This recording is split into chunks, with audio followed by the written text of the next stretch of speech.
Hi అండి, అందరికీ నమస్తే. వెల్కమ్ టు ఈ అమ్మ చేతి వంట. ఈరోజు రెసిపీ ఏంటంటే ఎంతో టేస్టీకరమైన ఈరోజు ఒక నలుగురికి సరిపడే అయితే ఫ్రైడ్ రైస్ అయితే చేసుకుంటాము. ఈ ఫ్రైడ్ రైస్ అయితే మనం గోబీ ఫ్రైడ్ రైస్ చేసుకోవచ్చు, చికెన్ ఫ్రైడ్ రైస్ చేసుకోవచ్చు, ఎగ్ ఫ్రైడ్ రైస్ చేసుకోవచ్చు. ఇవి ఏమీ లేనప్పుడు, నాన్ వెజ్ తిన్నప్పుడు, గోబీ కూడా లేనప్పుడు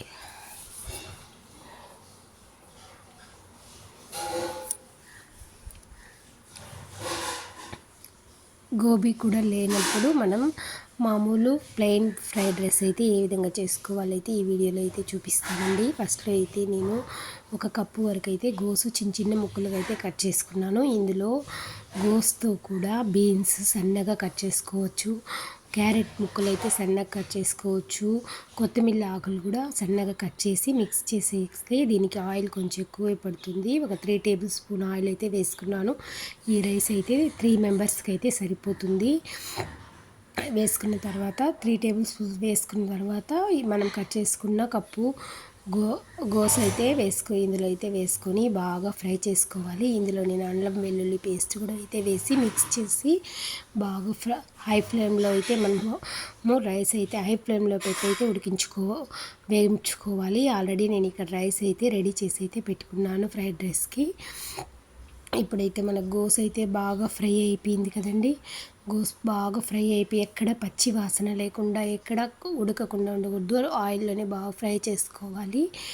ఫ్రై అయిన తర్వాత ఇప్పుడు మనం మామూలుగా షాప్లో కొనాలి అంటే ఈ రైసు 70 రూపీస్ అయితే పడుతుంది. అదే ఇంట్లో చేసుకుంటే ఒకరికి ముగ్గురు తినచ్చు.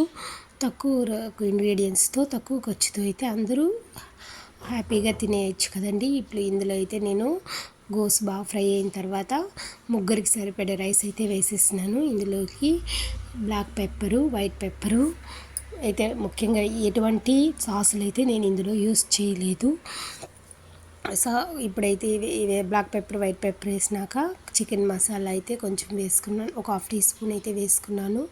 చికెన్ మసాలా వేసిన తర్వాత తగినంత సాల్ట్ అయితే వేసుకున్నాను. టేస్టింగ్ సాల్ట్ కూడా 1/2 టీ స్పూన్ అయితే వేసుకున్నాను. ఇప్పుడు కారం తగినంత సాల్ట్ కూడా ఆల్రెడీ సాల్ట్ వేసినాం కాబట్టి కొంచెంగా సాల్ట్ అయితే వేసుకొని, కారప్పొడి కూడా ఒక 1/2 టీ స్పూన్ అయితే వేసుకొని బాగా ఇప్పుడు ఆల్రెడీ అన్ని ఐటమ్స్ అయితే వేసేసినాను. సాస్ వేస్తే ఇంకా చాలా బాగుంటుంది, కానీ నేను సాసులు అయితే ఇందులో యూస్ చేయలేదు. సాస్ యూస్ చేస్తే ఇంకా బాగుంటుంది, కానీ సాసులు అయితే యూస్ చేయలేదు కాబట్టి ఇప్పుడైతే రైస్ అంతా బాగా మిక్స్ చేసుకోవాలి. రైస్ అంతా బాగా మిక్స్ చేస్తే ఇలా ఉంటుంది. ఎక్కడ స్టవ్ అనేది హై ఫ్లేమ్లో పెట్టుకుని రైస్ని బాగా కుక్ చేసుకోవాలి. రైస్ మొత్తం బాగా కలిపేలాగా అయితే బాగా ఫ్రై చేసుకోవాలి. రైస్ని హై ఫ్లేమ్లోనే పెట్టి ఒక 5 నిమిషాలు బాగా ఫ్రై చేసినామంటే చివరిగా కొత్తిమీర వేసి ఫ్రై చేసుకోవాలి. ఫ్రై చేసుకుంటే చాలా సూపర్ అండ్ టేస్టీ యమ్మీ అయిన ఫ్రైడ్ రైస్ అయితే మనకు రెడీ అయిపోతుంది. ఇప్పుడు ఇంకా హై ఫ్లేమ్లో పెట్టి అయితే వేయించుకుంటే మనకి 3 మెంబర్స్ సరిపడా ఫ్రైడ్ రైస్ అయితే రెడీ అయిపోయింది.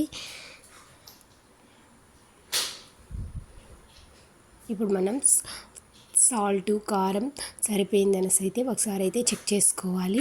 మనకు సరిపోతే ఆల్రెడీ హై ఫ్లేమ్లో పెట్టి ఫ్రై చేస్తున్నాం కాబట్టి వేడిగా ఉంటుంది. వేడి ఈ అన్నంలోకి ఈ రైతా లేకపోయినా పర్వాలేదు, కానీ ఆనియన్ పెట్టుకొని సర్వ్ చేసుకొని తింటే ఆనియన్తో చాలా అంటే చాలా సూపర్ టేస్టీగా ఉంటుంది. ఆనియన్కి రైస్కి సూపర్ కాంబినేషన్ అండి. ఈ వీడియో నచ్చిందంటే లైక్ చేయండి, మీ ఫ్రెండ్స్ అండ్ రిలేటివ్స్కి షేర్ చేయండి. మరిన్ని మంచి వీడియోల కోసం మన ఛానల్ని సబ్స్క్రైబ్ చేసుకోండి. ఇంట్లోనే ఈజీగా చేసుకుని ఈ ఫ్రైడ్ రైస్ను తప్పకుండా మీరు ట్రై చేయండి. మీకు ఎలా కుదిరిందో నాకైతే కామెంట్ చేయండి. Thank you for watching.